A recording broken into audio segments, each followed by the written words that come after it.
Real Talk is proudly sponsored by Huawei P20 Pro and MTN. Each week for 10 weeks, we're giving away the latest Huawei P20 Pro and 10 gigabytes once-off MTN data to 10 amazing storytellers. All you have to do is share your special moments with us. Follow at Huawei ZA and at MTN ZA and tag us with hashtag Huawei P20 and hashtag Real Talk Moments. We want to see and hear your stories and create lasting connections across the country. Each week there's a different theme, so keep checking our social pages for details and you could be a winner.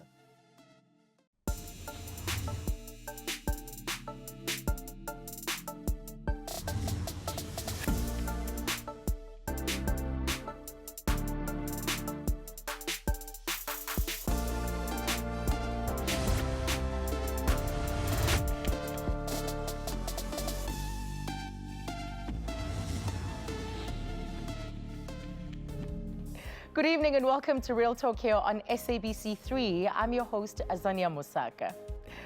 Right, we have for so many decades witnessed our leaders and ordinary South Africans alike fight for a free, fair and non-racial South Africa for many decades. And as the debate and efforts for a diverse and equal society continue, can we actually say that we are in fact united in our diversity? Well, tonight we've invited some thought leaders and opinion makers on race matters to help us discuss it and to hopefully get to an understanding of where we're going in terms of finding a solution. So please help me in welcoming my amazing panel of guests. First up is marketer and author of These Things Really Do Happen to Me, his latest book, Kaya Dlanga. We're also joined by Power 987 Head of Digital, Varashni Pillay, and legal journalist and writer, Karen Morn. Welcome to all of you. Thank you. Well, it's an important discussion. No doubt when you got the invitation, you're like, yes, it's happened again. Adam Katavaros. Yes. So here's another display of hate speech, of a racist comment. A regular display in South Africa, in fact. What do you think is fueling this? I'll start with you, Karen. I think what's so horrifying is that it was apparent that he had made that video and sent it to friends of his. And I think the point has been raised that clearly he believed he had an audience who would receive and endorse what he said. And the way it was said, the kind of posturing of it was this kind of pride in being out of an environment with, you know, without black people. And I just, I don't even know, because as you point out, we've had so many of these incidents, whether it's Vicky Momberg, Penny Sparrow, you know, things that are being caught on cell phone cameras all the time. But there isn't a change in culture because people still think it's okay to speak like this. So is it a question of it being deemed to be acceptable because there just isn't enough punishment at the end of it all? Well, I think it goes deeper than that. I think what we're seeing is symptoms of a larger problem in our society.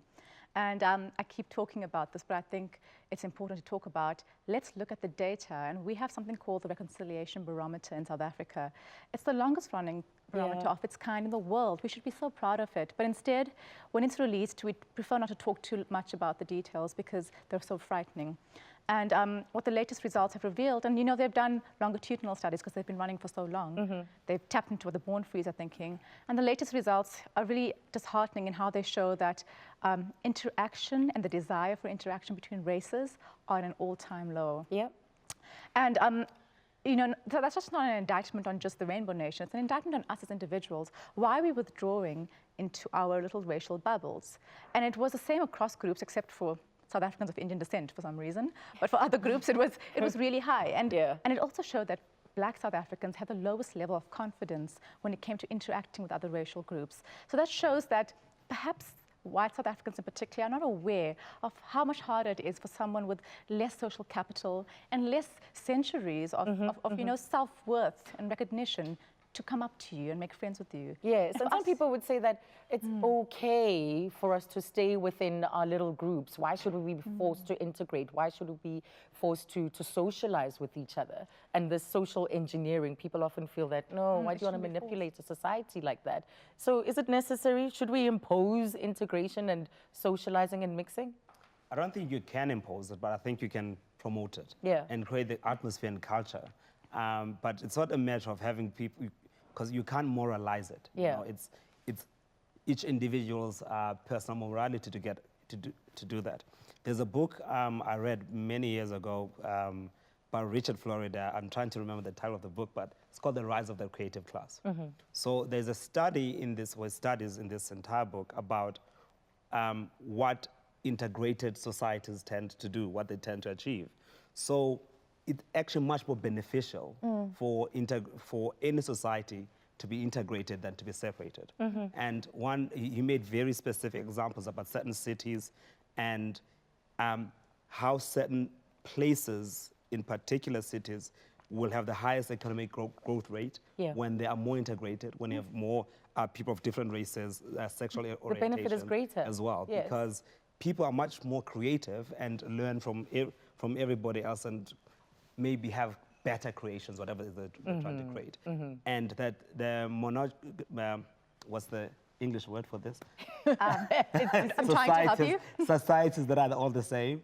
Homogeneous. Homogeneous societies are not as, they don't advance as fast as, you know, societies that are much more diverse. That are integrated. Yeah. Okay, no, that's interesting to note then as a starting So it's point. important. It's important. If you say that, if you say that, no, I don't need to do it, well, you are losing out, I think, as a society. I think one of the difficulties is that, and I cannot speak for all white people at all, but my perception is that the problem that we have in this society is that white people, or there's this idea that whiteness sets the standard by which everyone else is judged.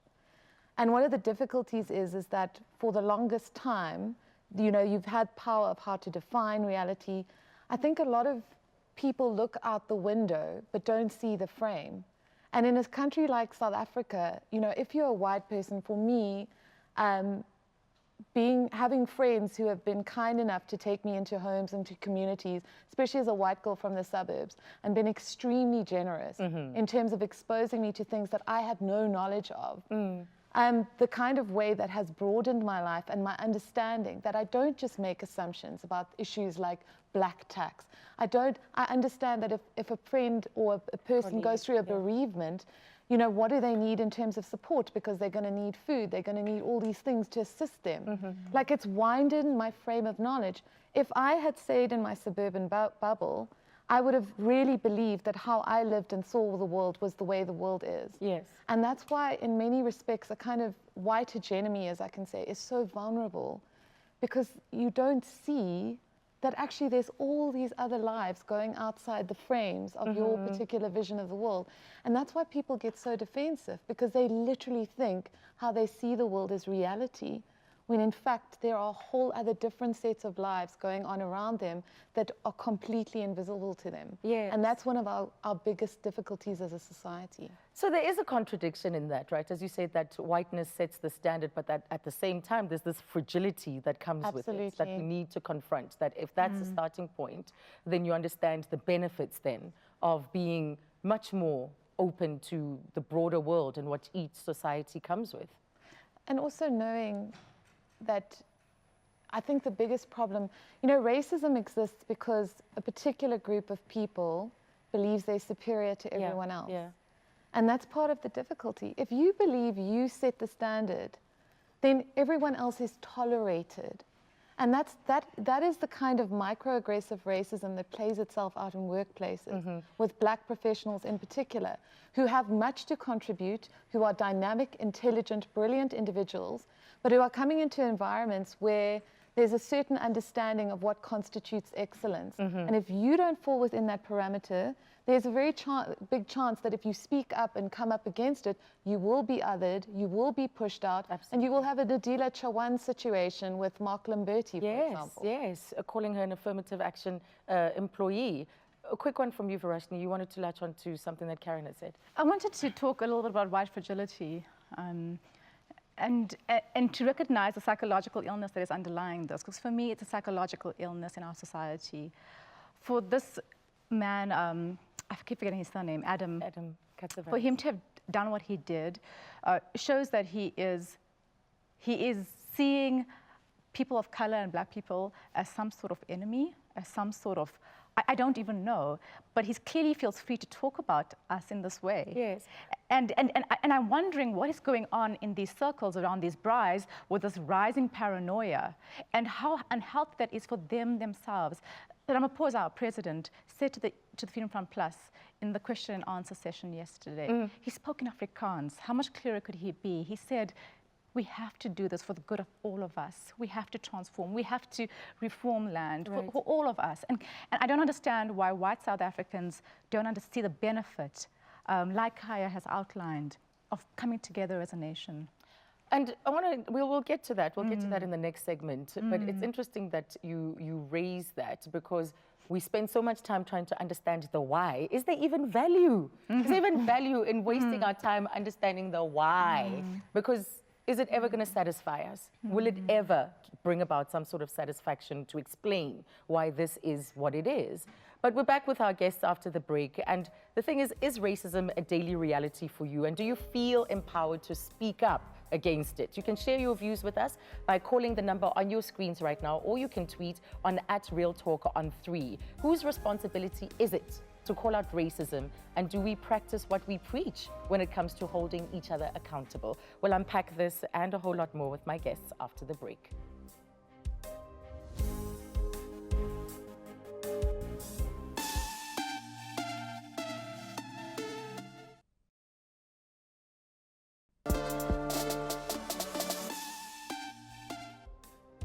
Welcome back to Real Talk on SABC3. Thanks to smartphones and access to social media, the world is more exposed to the thoughts, the feelings, and the reflections of others.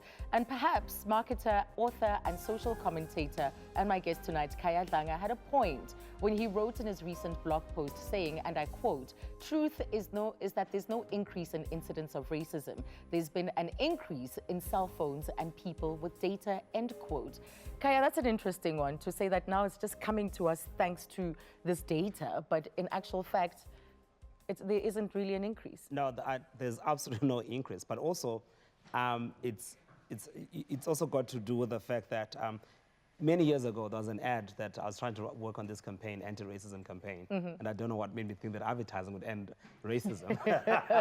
But yeah. So this particular campaign, I spoke to someone from the Institute of Race Relations. And this gentleman told me something that was very surprising. He said that white South Africans are the only people in the world who will view their racist views to another white person, assuming the white person also shares those views. Yeah. And I mean, it was very surprising that we were literally just those people. And knowing that fact, then it is no surprise that when you have cell phones, then you are likely to find someone who's going to be saying something or doing something racist. Yes. So Karen, have you experienced that? I'm going to pick on you as the white person on the panel, that someone said something disparaging about another group. Definitely, it happens all the time. Yeah. And it's everything from, you know how they are, and I'm like, who's they? Yeah. Like, sorry, I don't understand, to like really overt racism. I mean, I remember covering the Eugene to Blanche murder trial with Mareka for Mark. And, you know, I was recording an interview with one of the Avia Beer people, which is obviously an extreme example. Yes. And he went off on some racist tangent, and I never forgot it, because I was kind of like, what do I do? What do I do? And Mareka's like, I'm sorry, but we're not going to record you if you're going to talk this nonsense. So either you start speaking like a human being and give us a respectable comment, or we just walk away. Yeah. And I just thought, like, from then on, I was like, either you give me a respectable comment or I walk away. Because oftentimes I think within family dynamics, and I think with, you know, people often feel like, let me just not say anything and just, you know, be in. And I just think that culture has got to change. Yeah. I think we have to have I mean, it's exactly what Kaya says. This has happened to me all the time. So where's the place for silence then? So if you don't put someone in their place like Mareka did, or you say, sorry, not in my presence, and then end up in a debate, likely ostracized from the social circle, or if you just decide to keep quiet, what about the silence, the decision to remain silent? Are you complicit? You're culpable. You're complicit. I think that's the problem. I think that people like Adam exist because of people's silence. And I think that you know, I don't think it is the responsibility of black people to have to now try and educate white people on why they're racist. That's not their job. They went through the oppression. They had to fight, claw, and kick their way through all the myriad little obstacles that were put in their path. You're in a position of privilege and you know better. So if people say that stuff to you, you have to actually just be like, I'm sorry, but you know, I find that incredibly offensive, and don't speak like that in front of me. I don't actually want anything to do with this. And I also think one of the big issues is the fact that black people are always the ones who are going to white people. So we are going to the white suburb, you are going to a white school. White churches. You are going to white churches, you are going to, so you are driving from Soweto, getting on a taxi to go and work in a white environment. So, and what happens in that environment is that you constantly, you are the one who's learning about the culture of white people. You are the one bending over backwards. Right. Whereas what happens is that there is no requirement or need, or white people feel that they don't have the need to do that. So, for example, if I remember when I went to school, in my school I went to, all the teachers are white. What that says is that every single figure of authority is a white person. Therefore, what they have to say, is the rule of law. Yes. And everybody else that they interacted with that was black, maybe at work, is always either like someone's working the garden or they're the tea lady, cleaning. and therefore the assumption is that a black person is less than. Now, if you're looking at this guy like Adam, this guy owns an establishment where the majority of people who go to his establishment are black.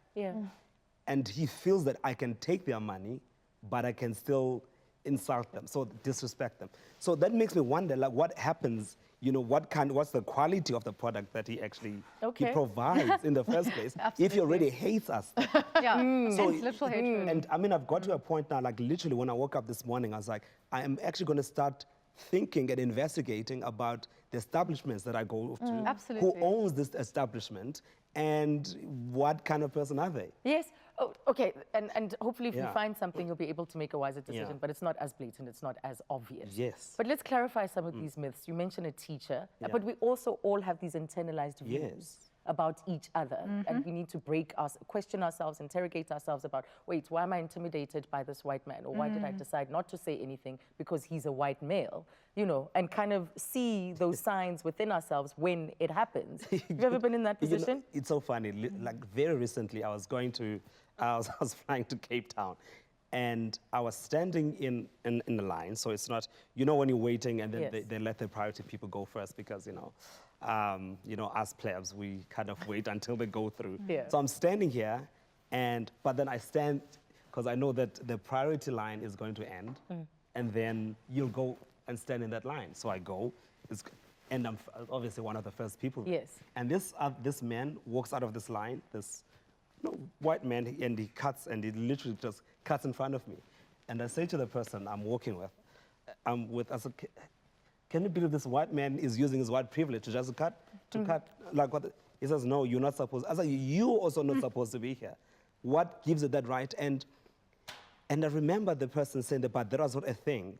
There are such subtle undertones to racism that you can't always expect racism for someone to say the K word or to say something disparaging that is directly related to your blackness. There are so these many microaggressions, which sometimes are worse, I think, than hearing the K word. When it's outright, when it's overt. I absolutely agree with you. I feel microaggressions are so much worse. I mean, I had a boss at one point who, and she was a white woman. She felt it was okay to scream at me. She would scream at me.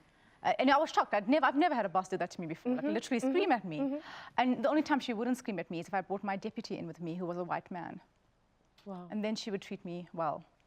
And I just thought to myself, I wonder how she's interacted with women of color. She's probably only interacted with, I call myself a black woman, in positions of where she's in authority.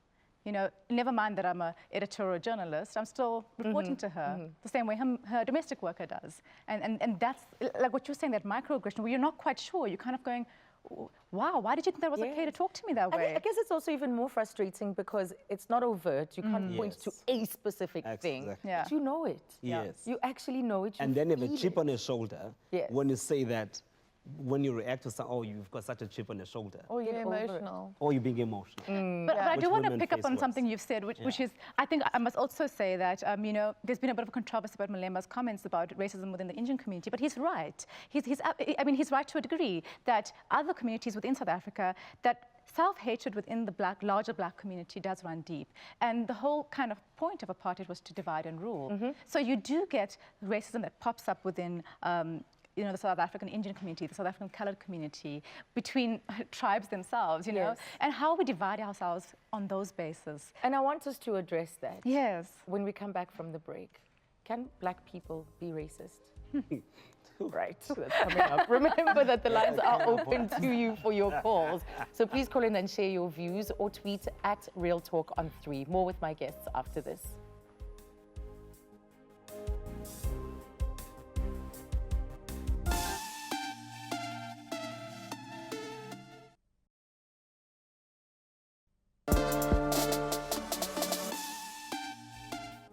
Welcome back to Real Talk on SABC 3, where the stage is yours. Well, tonight we're discussing racism in South Africa. Did the Rainbow Nation fail after the dawn of our democracy?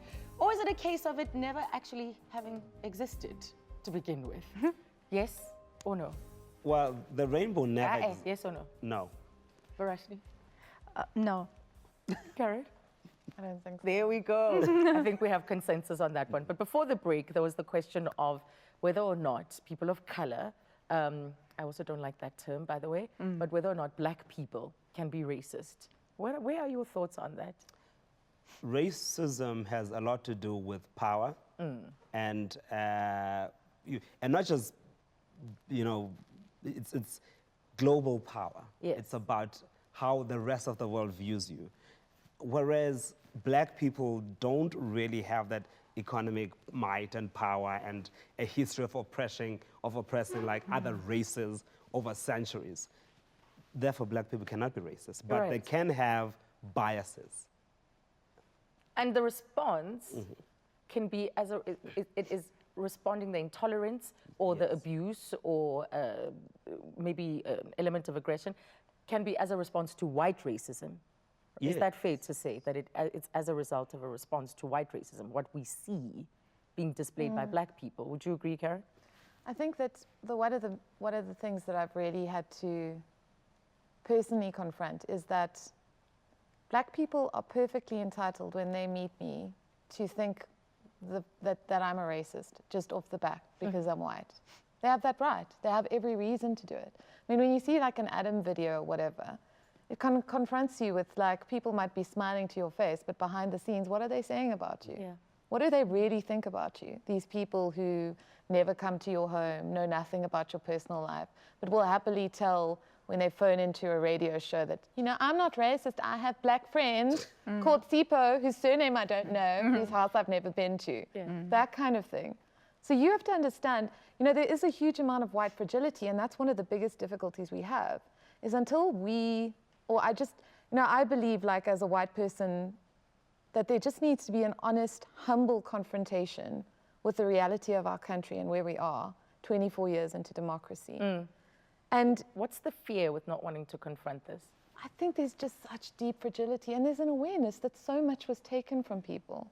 I mean, the land issue is the land issue in and of itself, but it's symbolic of everything that was taken that was never given back. There was never a sense of profound redress. And I think that that is even more painful when you see the group that benefited from that systemic racism still displaying that superiority, still displaying that hostility, still believing that they are better. Right. And that is almost on a like spiritual, emotional level. I mean, you know, you just have to pray. There's nothing else you can do because, you know what I'm saying? Are we putting it down to prayer? No, I mean, I don't. I just think that it's such a... Black Jesus take the wheel. Yes, exactly. So I kind of, sorry, do you mind if I jump in? No, it's fine, because I wanted your thoughts on exactly that. Yeah, I have, I want to just pick up on what Kai had said earlier about this idea that we were so used to going into white spaces and adapting ourselves accordingly, and then we all read Biko or something, you know, and we were all like, wait a minute, I'm tired now, you must come here too. And then you start pushing back slowly, slightly, and I could not believe the kind of explosive hysteria I was met with friends that I'd been friends with for over a decade. Friends that I'd gone to school with, where I had been so conscious of how I didn't use the right terms they had used, that I had studied the way they talked. I got myself a pronunciation dictionary, guys, because I would say words in an Indian accent sometimes, and they would laugh at me when I was a child. So you do all those things as a black person. You work so hard, right? And then we adults, and I say, I don't appreciate you doing X, Y, Z, or saying that, and you tell them that in the most polite way you know how, one-on-one. They freak out at you. Angry, tears, and the friendship is over, and you just go, are we not allowed to confront you at all? And I've had friends move to New Zealand, Australia, the UK, because they say they just can't take it anymore. And what I always say is, you cannot run away from this. It will follow you to Australia. It will follow you to the UK. Yes, this is not about South Africa. It's not about South Africa. It's about millennia of global injustice, where a very bizarre situation happened, and one kind of human being, white men, had insane dominance, and it was bad for everyone, including those white men. We actually have a caller on the line. Sam, good evening. Thank you for calling in. Hi, how are you? We're good, thank you. Welcome. Thank you so much. You can go ahead, Sam. Hello? Yes? Yeah, so what I was saying to the gentleman on the phone now is that I think part of the problem is generalization. We are living in an interracial country, and the focus is always on what everybody's doing wrong, and we're not focusing enough on what we're doing right. I live in a community where we have many interracial relationships. Everybody loves each other like brothers and sisters. We don't even look at each other with color, and the more we focus on racism, the less we actually focus on what we're achieving and we're getting right in our country. All right. Well, Sam, thank you for that input. There are a couple of things that I think that we can discuss out of Sam's call. People who say they don't see color. That is I was going to say something not nice. Yes, please use your words wisely. That is the worst thing you can possibly say. There's nothing wrong with seeing color. Yeah. And people who have a problem with people of other races and want to seem like they don't have a problem will always say, I don't see color. There's nothing wrong with seeing color. There is. I'd like you to see my color. Yeah, and what I want, because there's all this history that comes with it, exactly, that comes with me. And it's a beautiful thing that you're different and that person's different. I learned so many things. Don't be afraid to get to know it, to get to know all of this. Don't deny your race. It's fine. Yeah. Me, I see color. I see white people. I see colored people, I see black people, I see Xhosas, I see Zulus, I see Tswanas. Yes. I cannot pretend I don't see this. Yeah. What is this? So, and the generalization question. Whenever the conversation about race also comes about, it's always good or for people to get it. Not that it's good, but for people to actually get it, is when you draw parallels with what happens within the gender debate as well, So what Sam raises is also the question of generalization.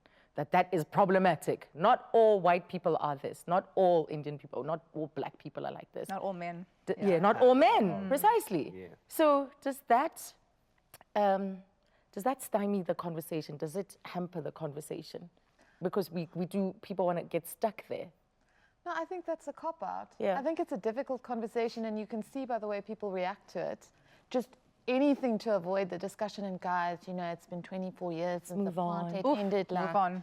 Never mind that, colonialism, apartheid lived on for 60 years, colonialism. Anyway, that's slavery. It's very easy to tell people that life is amazing and good when you're on the right side of the hegemonic fence, and where the way you see the world is pretty much the way the world is evaluated and judged, and everyone else needs to fit in with your modality and with your picture. It's very easy to say that. And it's very easy to not get emotional in situations of race when you haven't gone through all the kind of systemic oppressions that a black person has gone through. Yes. And I feel like it's a distraction. It's like, look a over shutting here. down. Look over here. Forget about that. Look over here. You're generalizing, not all of us, and then you're distracted from the conversations that should be had, which I think is quite unfortunate. Well, we know of the overt and blatant racism, but there's also the more subliminal kind that has found its way into corporate spaces and social circles everywhere. We touched on it earlier, but we'll unpack it some more when we return.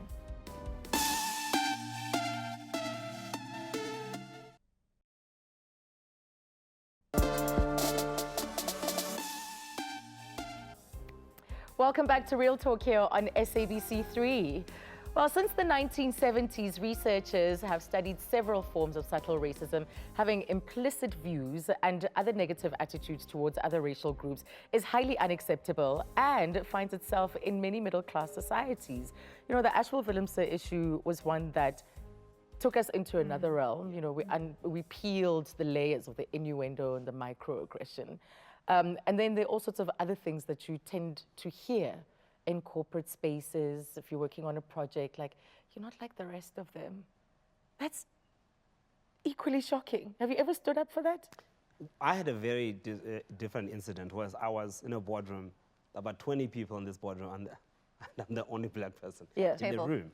And this lady, an ex-colleague that I worked with, tells a joke, right? And so, but the character who everybody laughs at, the punchline, is a black person, and she says it in a black accent. And I was like, so everybody laughs, and I was like, but this is not funny. She says, no, but it's a joke. I was like, it is not funny, it's actually quite racist. No, but I was like, you do realize that you wouldn't tell that joke in a white accent and make that person sound like they're stupid. You did that deliberately because you want that punchline to be at the expense of a black person who sounds stupid. Why can't you tell the joke in another accent? Yeah.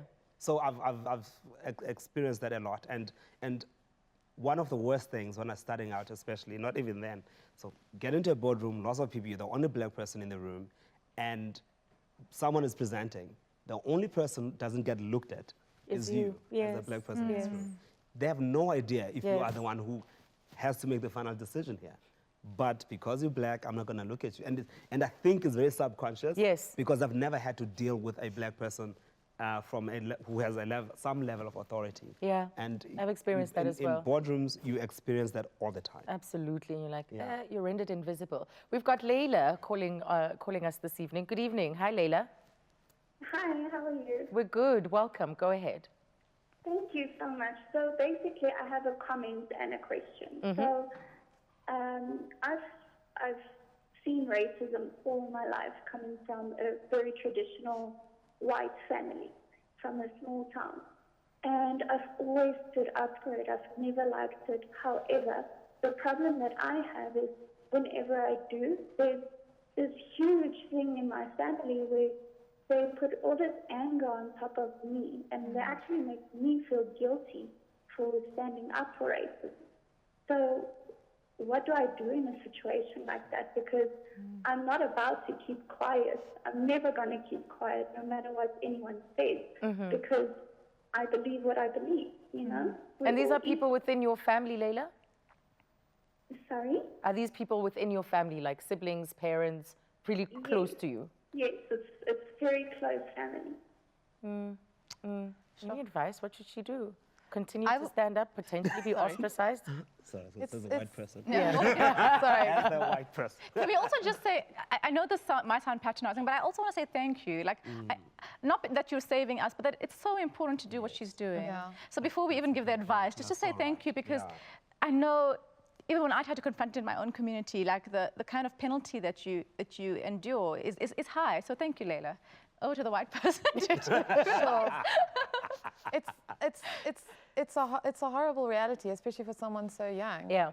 And I think that the kind of bravery it shows, not just to do it, but to actually phone in and say, you know, to speak about that. And because this is a dynamic within white families, and not just hers, it's a common dynamic across the board in families that are conservative and in families that are not so conservative. And the reality is that you do need to keep speaking up, but part of it is just to say, I'm sorry, but I find that completely offensive. And you don't actually have to, you don't have to convince these people. You know, this family has clearly demonstrated to this young woman that they're not interested. Yeah, so just stand by your And you just say, I'm sorry, I'm removing myself from this. I don't want to hear this. You know, like if someone is going to use the K word, or, you know, that's a disgusting word. Why do I need to hear that? I don't want to associate with myself with this at all. Yeah. So, yeah, I think she's shown incredible courage in what she's done, but it's also about putting your line in the stand and then walking away from it. Absolutely. You don't have to This fight is the red with line and racists. that's it. Yeah. But where to from here? In the last few minutes of our time together with this panel, what do we need to do? Because we've enacted legislation we have Vicky Momberg behind bars paying society for what the offense that she caused society. So on the one hand, people say that the law can't be a mechanism, can't be a tool with which we achieve the social cohesion that we want. So what is it? Because we will have another incident like this in a matter of months. There'll be another display. What do we do? You're the thought leaders. I'm going to start because I have a thought on this, and I want to appeal to anyone who's watching, who is a white South African, that the only way to avoid becoming the next Vicky Momberg, the next whoever it is, Penny Sparrow, is to really get it. Don't pretend to get it. Don't say the right things to impress your black friends and your colleagues. Really get it. Yeah. Go and read. Just ask one of your black friends to tell you their story. Make some time to read, Biko or whatever it is that appeals to you, because you will get outed, not just here in South Africa, across the world. It's becoming wrong. Not just becoming, it is wrong, but it's becoming increasingly a higher and higher penalty to be found out like this. We're seeing what happens to people when they get found out like this. They lose everything. So if you want to protect yourself against reputational risk, don't go and hire a reputational risk manager and all of that. Get it. Get it. It's important for you, not just reputationally in your corporate image. It's important for you as a human being. Absolutely. To get it. And Kaya, there's also this tone that's bubbling under people saying we're going to withhold our money, we're going to withhold our support, but we're not seeing these movements gain traction. There is that supports black businesses. People want to remain within their communities to direct their money there as a form of punishment. So what do you think of that as a response? Well, I think, people like money, right? And the moment, even Adam's family decided, well, I don't believe them when they said that they fired him. They said they fired him from the family business because they knew they'd feel it in their pocket.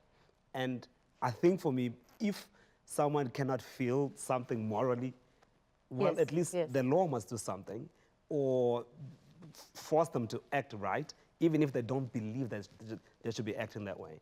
And I think there's a space for it, but I just think that, white people need to start stepping into black spaces without thinking that they have to teach black people something. Yes.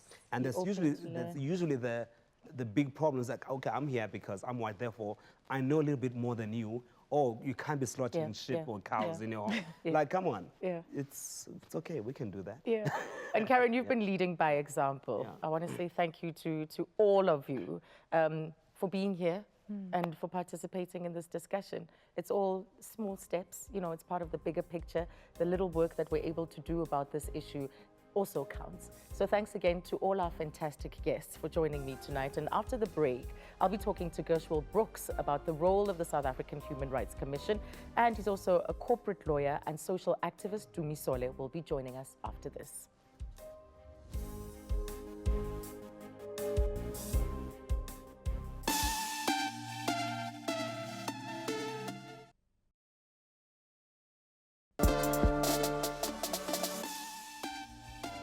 Welcome back to Real Talk. The Human Rights Commission is back in the spotlight, tackling yet another highly publicized racial incident. And here to talk to us about it and to remind us of the role of the SAHRC is Communications Coordinator from the Human Rights Commission, and that's Gershwell Brooks. And also joining him is corporate lawyer and social activist Dumisole, who also just the other day pressed charges against Adam Katsavelos for his racial remarks. Good evening, gentlemen.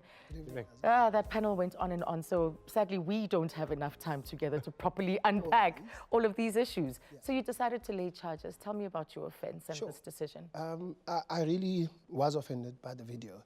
I think, there needs to be a stop to these type of behaviors because I actually think it's a choice. He felt comfortable and he thought that I could do this and get away with it. And while we're debating with some of my colleagues, there's very interesting aspects of the law in my view that are arising in this matter. The extraterritoriality, given that it was at Greece and, for a South African audience, is that going to be a defense and stuff? And in my view, I'd like to see him pursue it and raise all these defenses and, let's rewrite the law and set the tone. Yes. Yeah. As you were saying, the law is there, but you decided to go to the South African Human Rights Commission. Yes. Why did you opt for this route? I think they are a good institution in terms of our constitution, Chapter 9 institution. They've seen these things before. I mean, their reports are always there and are hard-hitting on these type of situations. And I think, you know, given that I'm not the only one, and I think if there's 15 or 20 of us, this will be a defining moment to a certain extent where we bring class action against racists. And perhaps, who knows, it may well set the tone differently. Yes, and we'll come back to that question about how we can change this kind of pattern. So Gersh will remind us again about the important role that the Human Rights Commission plays in our society. So obviously in this instance, the matter has been brought to the South African Human Rights Commission. We are investigating it. Yeah. It's being assessed, and then we're going to obviously take it through to the next step. What those steps are at this stage, obviously we can't say yet. It would be determined by the investigation and what steps we can take. But I think it's also important to understand that this is not the only solution, and I think the conversation that you had earlier on indicated that. I mean, the South African Human Rights Commission has three main issues, three requirements for its mandate. Yeah. That is the promotion, the protection, as well as the monitoring of the attainment of human rights within South Africa, which is obviously contained in Chapter 2 of the Bill of Rights of the Constitution. So in other words, people need, education is obviously an issue.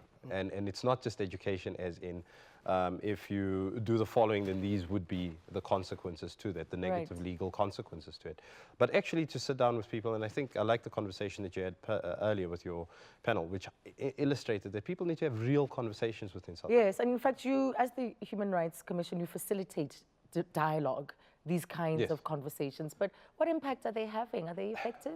Look, I mean, obviously we have advocacy where we go out and we teach communities about their rights and how they can enforce those rights. So obviously you can come back to the South African Human Rights Commission, like Tumi has done, by reporting this matter. We are going to take steps, legal steps in some instances. We need it. We can have, if someone is obviously contrite and they look back at the situation and they say, well, look, I didn't act in the best possible way. Yes, there should be some form of sanction, or there should be some impact felt on this particular issue. However, this person is contrite and we can work with this person. Yeah. Obviously, we can go through a mediatory process as well. But I don't want to, make a prejudgment, especially with a specific case. We need to see what the merits are. Yes, and that's why I was asking to me about opting to go this route, because it is about putting someone through a journey where they can learn and see what their mistakes Although are. there are serious consequences, Vicky Momberg, we took straight to the Equality Court. Yeah. The Equality Court found against her in that particular instance, and that's where we entered the fray. And, things aren't done and dusted for Ms. Momberg from the South African Human Rights Commission side either, because she's in contempt of court prior to her sentencing for criminal injuria, which was a separate criminal matter. So in that instance, we will have to approach the court again. Yes. Well, you're also a radio presenter. You and I are at the same station, and we often have That's a separate life, Azania. Yes, it's a separate life. Even for me, it's a separate life from here. But we always have to deal with these issues all the time. The facilitation of these conversations is ever so critical. But how should we broach them?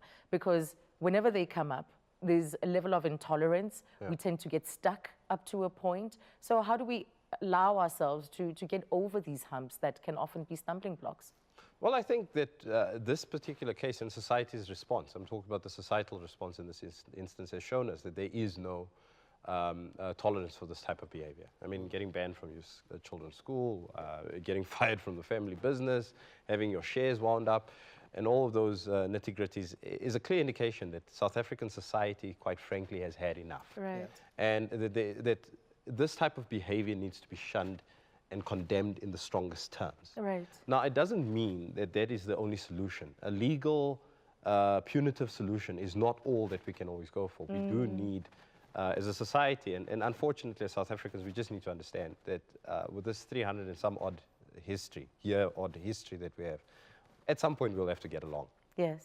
Yes. So do you agree that this groundswell, this response is what's required, this intolerance that's been demonstrated? Absolutely. And I think it was necessary. And I also think it was unprecedented to a certain extent. I mean, how all these statements came about. I didn't really expect that St. John's will issue that type of statement and declare him as a Even the persona company non that his grata. wife works for. 100%. Yeah. But interestingly, while I was listening to your guest, St. Andrews just also issued a statement. They said they don't want to see him on the premises. So it just shows you that, you know, South Africans have had enough. They are now moving differently, and they're making sure that this type of behavior is unacceptable. Yeah. Well, thank you to both of you for being here. This conversation, of course, has to be ongoing in our society. Racism, the word in itself, brings up so many painful images of injustice, and these injustices continue to plague our society today. And everyone agrees that racism is wrong, but we often disagree on exactly what it is, when it occurs, and its prevalence and impact in our society. And the truth is, the effects of racial discrimination are just devastating now and for future generations. So we have to do our best to not disengage and to not be apathetic about this issue. I want to thank all my guests for contributing to this discussion. Thank you so much for watching. We'll see you again tomorrow night.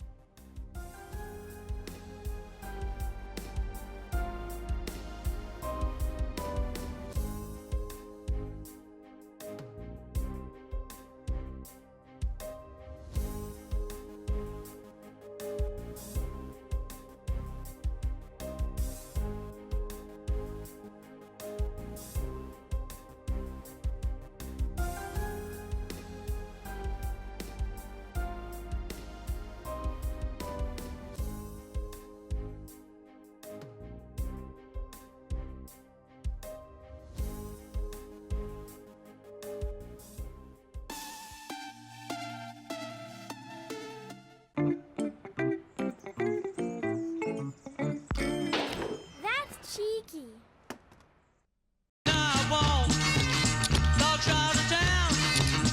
Real Talk is proudly sponsored by Huawei P20 Pro and MTN.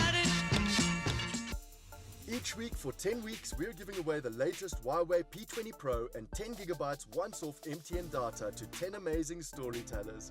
All you have to do is share your special moments with us. Follow at Huawei ZA and at MTN ZA and tag us with hashtag Huawei P20 and hashtag Real Talk Moments.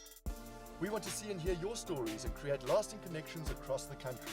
Each week there's a different theme, so keep checking our social pages for details and you could be a winner.